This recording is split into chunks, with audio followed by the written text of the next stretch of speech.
Hello everyone, welcome back to the channel और मैं हूं सुधीर शर्मा। और आज का जो हमारा टॉपिक है वो है 11th की अकाउंटेंसी से, और टॉपिक का नाम है bank reconciliation statement. Important topic है, 100% एक क्वेश्चन आपका इसमें आएगा ही आएगा। तो आज हम समझेंगे कि बैंक रिकंसिलिएशन स्टेटमेंट क्या है, कब बनाते हैं, कौन बनाता है, क्या क्या चीजों की रिक्वायरमेंट होती है, क्या ये अकाउंटिंग का कोई मेन पार्ट है, क्या बिल्कुल नेसेसरी है कि हम बीआरएस बनाए ही बनाए।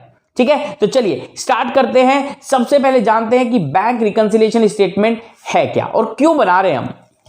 सबसे पहले देखिए बेटा, हम अपनी जितनी भी ट्रांजैक्शंस होती हैं, जितनी भी बैंक से लेन देन होता है, उन सभी ट्रांजैक्शंस को हम प्रिपेयर करते हैं अपनी कैश बुक में,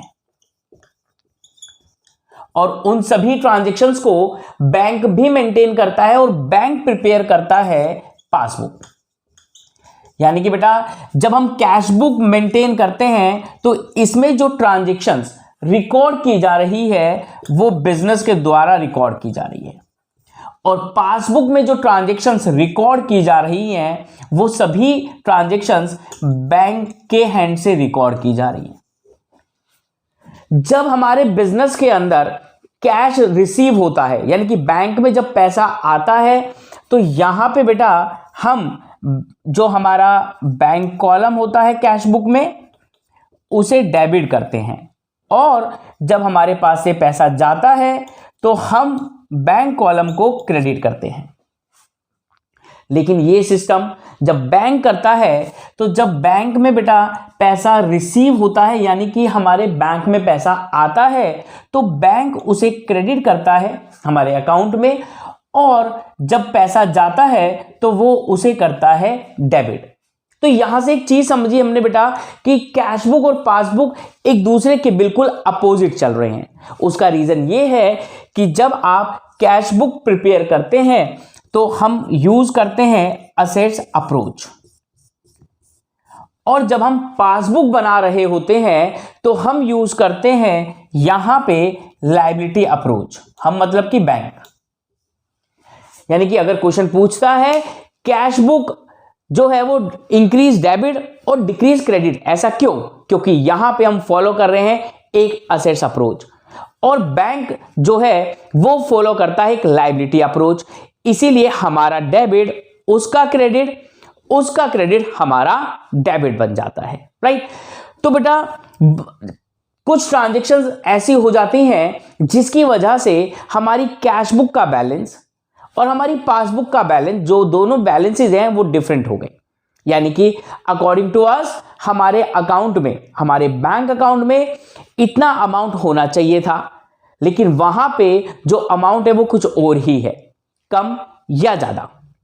तो कम या ज्यादा होने के जितने भी रीजंस होंगे, और उन रीजंस को जब हम एक ही जगह पे रिकॉर्ड करेंगे, तो बस उसी स्टेटमेंट को हमने नाम दिया है बैंक रिकंसिलिएशन स्टेटमेंट।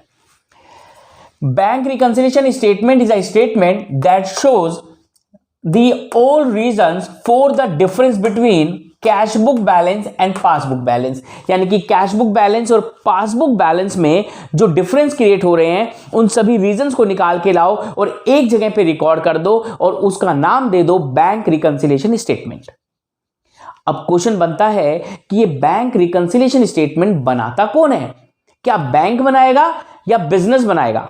तो बच्चे इसका आंसर है जो बिजनेस का, मतलब कि जो बिजनेस का मालिक है, यानी कि अकाउंट का होल्डर है, यानी कि बिजनेस या मतलब अकाउंट होल्डर या उसके बिहाफ में कोई भी बनाएगा। बैंक कहता भी है ये हमारा काम नहीं है। तो यानी कि एक 1 मार्कर अगर क्वेश्चन आता है, who prepare bank reconciliation statement? Account holder या उसके बिहाफ में कोई भी बनाएगा। अब दूसरा क्वेश्चन आता है, सर व्हाट वी नीड? जब हम बैंक रिकंसिलिएशन करते हैं तो हमें किन चीजों की आवश्यकता है, किन चीजों को लेकर के हम अपना बैंक रिकंसिलिएशन स्टेटमेंट तैयार करेंगे? तो बच्चे हमें चाहिए कैश बुक, और कैश बुक का भी क्या चाहिए बेटा? बैंक कॉलम ओनली, क्योंकि कैश की जो ट्रांजैक्शन है उनका तो बैंक से लेना देना है ही नहीं। तो हमें कैश बुक के बैंक कॉलम की रिक्वायरमेंट है, और साथ में हमें चाहिए बैंक स्टेटमेंट। ठीक है जी, अकाउंट होल्डर बनाएगा, कैश बुक में से बैंक कॉलम को लेगा और बैंक की स्टेटमेंट लेगा।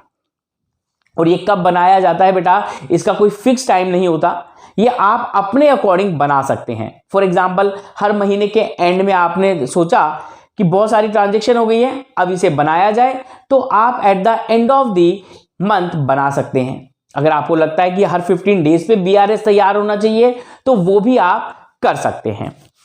अब उसके बाद बेटा, जब हमने ये डिसाइड कर लिया कि चलो इसे बनाते हैं, तो क्या ये अकाउंटिंग का कोई एक पार्ट है? नहीं, it is kind of rough work. ये केवल हम अपने लिए बना रहे हैं, अपने रीजंस को ढूंढने के लिए बना रहे हैं, ये अकाउंटिंग का कोई भी मेन पार्ट नहीं है। तो बच्चे, इतना सा कंसेप्ट समझना था कि बीआरएस क्या है, बीआरएस कौन प्रिपेयर करता है, क्यों प्रिपेयर करते हैं, कब प्रिपेयर करते हैं, और इसको प्रिपरेशन करने के लिए किन किन चीजों की रिक्वायरमेंट है। तो ये सारे क्वेश्चंस हमने देखे।